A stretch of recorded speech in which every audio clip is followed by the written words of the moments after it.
We now move on to compound interest, which is used in most real-world loans or investments, particularly in cases where the term of the loan or the investment is several years.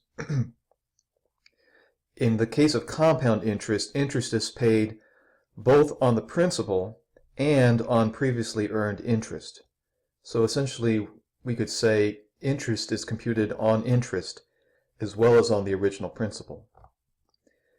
We will not derive the formula for the future value under compounded interest, but the formula is as follows. The future value A of principal P at annual interest rate R for T years, if interest is compounded annually, that is once a year, is A equals P times 1 plus R to the T. So we have annual compounding of interest, meaning that interest is computed once a year, and then that interest gets carried over to the next year, and eventually interest will be computed on the interest that was earned in the previous year. That's the compounding effect. If we compare this formula to the future value formula for simple interest, here's that formula again. Notice the position of the t. With compound interest, the t is now in the exponent rather than multiplying the r. So this is going to give us exponential growth rather than linear growth. Let's look at example 5. You borrow $500 for 2 years at an interest rate of 12% compounded annually. How much will you owe at the end of the loan period? Now this is similar to the problem we looked at in example 4, but now the compounding, or excuse me, the interest is compounded annually. So what we have is P equals 500 again. R is 0.12 as a decimal, 12%. Time period is still 2 years. And we're going to use A equals P, 1 plus R to the T power. So according to our formula, A would be 500, 1 plus 0.12, 1 plus R to the T power. So that would be to the second power. And we can simplify that a little bit as 1.12, 500 times 1.12 squared. And using a calculator, we would obtain $627 and 20 cents. Now, if you refer back to example 4, you'll see that under simple interest for 2 years, the amount grew to $620. So notice with compounding, you earn a little bit more money, $7.20 more, because you are computing interest not only on the original principal, but on the previous year's interest. Now, if we extend the loan period of example 5 to T years, the future value would be given by A equals 500 times 1.12 to the T power. And you can see that this has the form of an exponential function. So for compound interest, A is an exponential function of T. That is, the amount owed grows at an increasing rate over time. So as contrasted with linear growth, which grows at a constant rate, exponential growth sees increasing rates of growth over time, which means the growth rate gets faster and faster. And so in this particular situation, your money is going to grow faster and faster the longer the term of the loan. Again, in this case, it's a loan, so our money is money that we would have to pay back. So it's not not growing in a good sense, but nevertheless, it is growing at an increasing rate. Now, financial institutions usually compound interest more frequently than once a year, using fractions of the annual interest rate, which gives a little bit more interest depending on how many times interest is computed or compounded. The more times interest is compounded, the faster the money grows. The formula for compound interest then gets modified in these cases. The future value A of principal P at annual interest rate R for T years, if interest is compounded n times per year, is A equals P times 1 plus R over n to the nt power. Just to contrast that with the annual compounding formula, this was that formula. Notice that the formula for annual compounding is going to be derived from this new formula by just letting n equal 1. So for annual compounding, we can use this new formula with n equal to 1, or we can just use the formula that we used in the previous example. Interest can be compounded annually, that is n equal to 1. Semi-annually is n equals 2. Quarterly is n equals 4, that'd be 4 times a year. Monthly would be n equals 12, or even daily, which would be n equals 365. Some banks use n equal to 360 rather than 365. Example 6 says, find the future value of $1,000 invested for 5 years at 4.5% compounded quarterly. So we're going to use our new compound interest formula, and let's write down the amounts given that we need to substitute into the formula. The principal here is $1,000. That's P. Invested for 5 years, so that's T is 5. At an interest rate of 4.5%, that would be R equals, as a decimal, make sure you write it as a decimal, 0.045.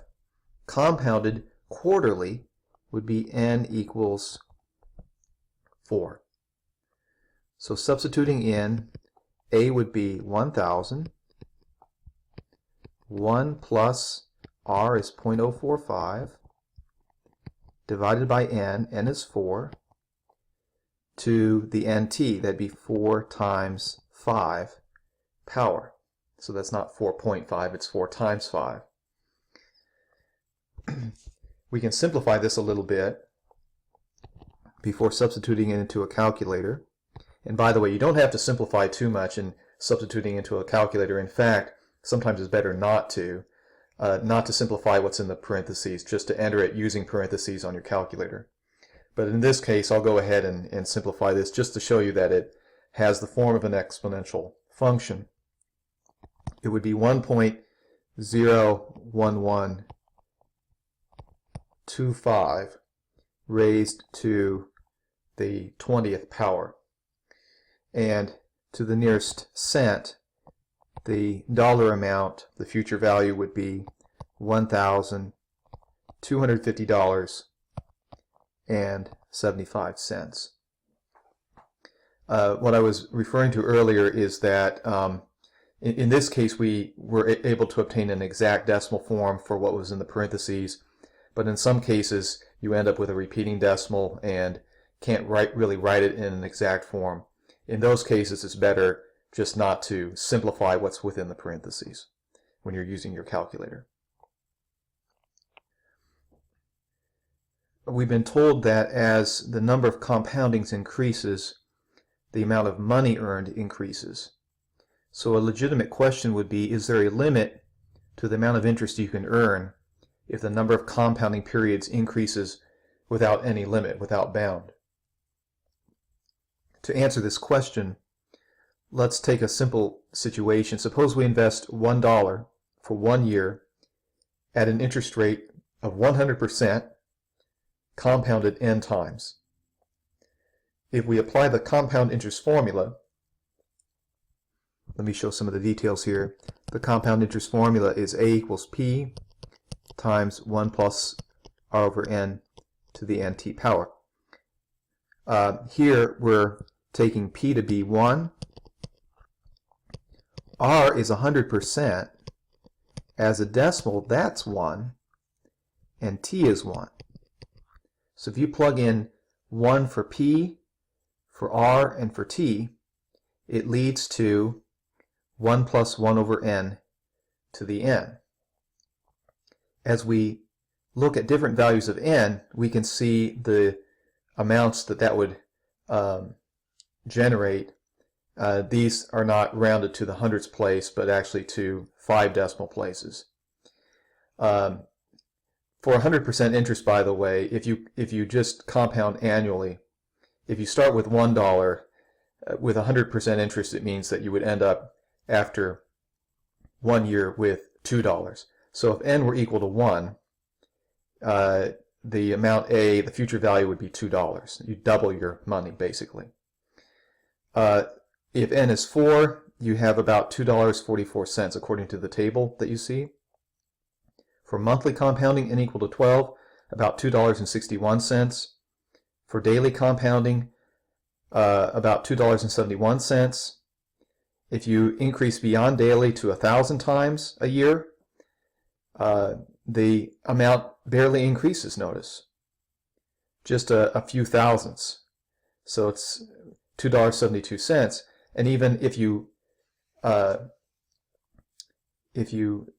look at 10 times the number of compoundings, 10,000, it barely increases at all to $2.72 again.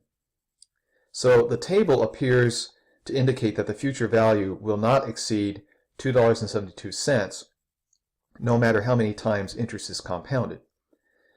What we say is that as n approaches infinity, which is written as shown with an arrow, n approaches infinity, the value A actually approaches to 5 decimal places 2.71828. This is a very important mathematical constant. This is an irrational number and is called Euler's constant. That's pronounced Euler, not Euler. Euler's constant, and is denoted E. The number E is a very important mathematical constant. It's right up there with pi as being one of the fundamental mathematical constants that's used over and over again in mathematics and in applications. If we apply this then to compound interest, when the number of compounding periods per year increases without bound, that is, as n approaches infinity, we say that interest is compounded continuously. So continuously compounded interest represents the upper limit for how much money can be earned under the scenario of compound interest. It's the best you can do, although it's not actually much better than compounding, say, daily or even monthly. It's not that big of an increase, but it is the best that you can do under compound interest. We have a new formula for interest compounded continuously. The future value A of principal P at annual interest rate R for T years, if interest is compounded continuously, is A equals P times E to the RT power. Notice again, it's an exponential function. The base of that exponential function is the irrational number E. It's sometimes referred to as the PERT formula because P e to the RT looks like PERT.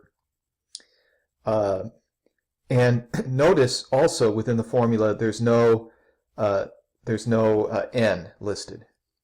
So the n disappears. When n goes to infinity, the function changes its form and now takes on this new form. And so n is no longer a part of the picture as far as working with a formula is concerned. We'll look at an application using this formula in the next video.